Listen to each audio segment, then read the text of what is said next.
स्वामींनी दिला आपल्या भक्तांना एक अनमोल संदेश. नमस्कार मित्रांनो आणि भगिनीनो, आज आपण पाहणार आहोत की एके दिवशी विनायक काका अक्कलकोटमध्ये आले. त्या दिवशी साधारणतः 9 वाजताच्या दरम्यान अक्कलकोटमध्ये आले. त्या दिवशी साधारणतः 9 वाजताच्या दरम्यान स्वामी महाराज मंचकावर पहुडलेले होते. त्या दिवशी चोळप्पांनी स्वामी महाराज यांना पितांबर नेसवून अंगावर भरजरी अंगरखा घातला होता आणि डोक्यात टोपी घातली होती.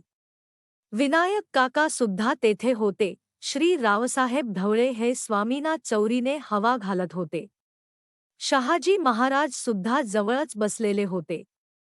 इतक्यात स्वामींनी शहाजी राजे साहेबांकडे बघितले आणि बोलले, शंकर उठ, तेरे को काम नहीं मालूम. स्वामींची अशी आज्ञा होताच राजेंनी चौरी हातात घेतली आणि हवा घालण्यास सुरुवात केली. स्वामी भक्त हो.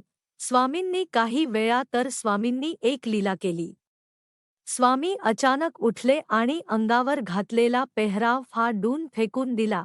मित्रांनो, आणि अचानक झालेला प्रकार पाहून सर्वांची एक धांदल उडाली.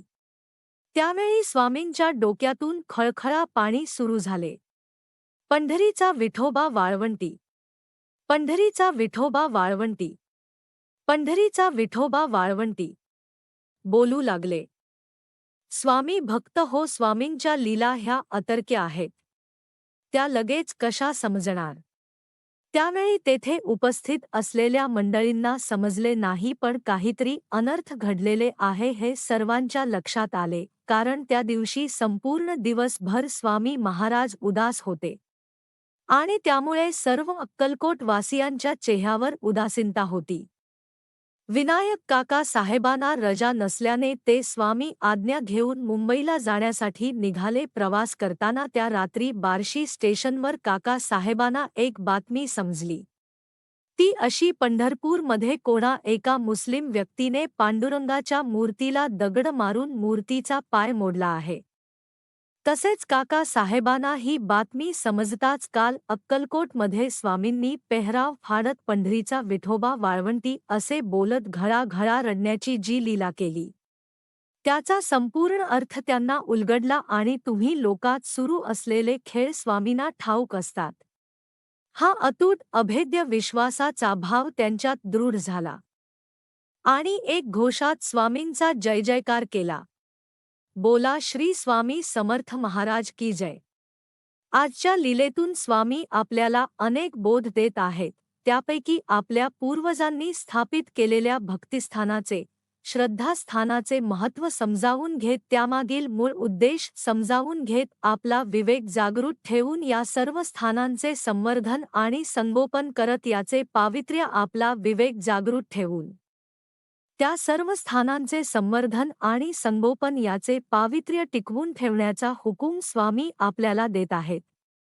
स्वामी भक्त हो. आपले पूर्वज आत्मज्ञानी होते. त्यांनी निर्गुण निराकार ईश्वराचे अस्तित्व अनुभवले होते. मित्रांनो आणि भगिनीनो, आणि यातूनच खरे ईश्वरीय सामर्थ्य, खरी ईश्वरीय सत्ता, खरे ईश्वरीय अस्तित्व आणि ईश्वराची खरी इच्छा काय आहे हे सच्चा त्यांना उमगले. आणि या ईश्वरीय प्रेमापोटी आपल्याला प्राप्त झालेले ज्ञान प्रत्येक मानवाला प्राप्त व्हावे. त्यांच्यात सुद्धा हा विवेक प्राप्त व्हावा. त्यांच्यातील अनन्य भक्ती अतूट प्रत्येक शब्दा प्रकट व्हावी. या उद्देशाने ईश्वरीय कार्य सुरू केले. यातून अनेक भक्तिस्थाने, श्रद्धास्थाने निर्माण झाली. ही सर्व स्थाने म्हणजेच स्वामींची ऊर्जा केंद्र आहेत. आणि यातील भक्तराज पुंडलिकाच्या अनन्य भक्तीतून निर्माण झालेले श्री क्षेत्र पंढरपूर आणि अक्कलकोटमध्ये लीला करत, डोळ्यातून घळाघळा पाणी आणून स्वामींनी या असलेल्या स्थानक बद्दलचे प्रेम प्रगट केले. आणि शंकर उठ, तेरे को काम नहीं मालूम या स्वामी वाणीतून तुम्हा आम्हा सर्वांना, आजच्या पिढीला या श्रद्धास्थानाचे पावित्र्य, त्याचे महात्म्य टिकून ठेवण्याचा हुकूम देत आहेत. पण हे सर्व करत असताना ईश्वर एकच आहे आणि या सर्व स्थानांना निमित्त करून आपल्याला आपल्या हृदयात असलेल्या मूळ ऊर्जा केंद्रांचे दर्शन देऊन त्यांच्या संपर्कात राहून आपले शरीर तीर्थक्षेत्र बनवून आपले जीवनच प्रेमामय करणे हा मूळ उद्देश, मूळ समज समोर ठेवायचा आहे.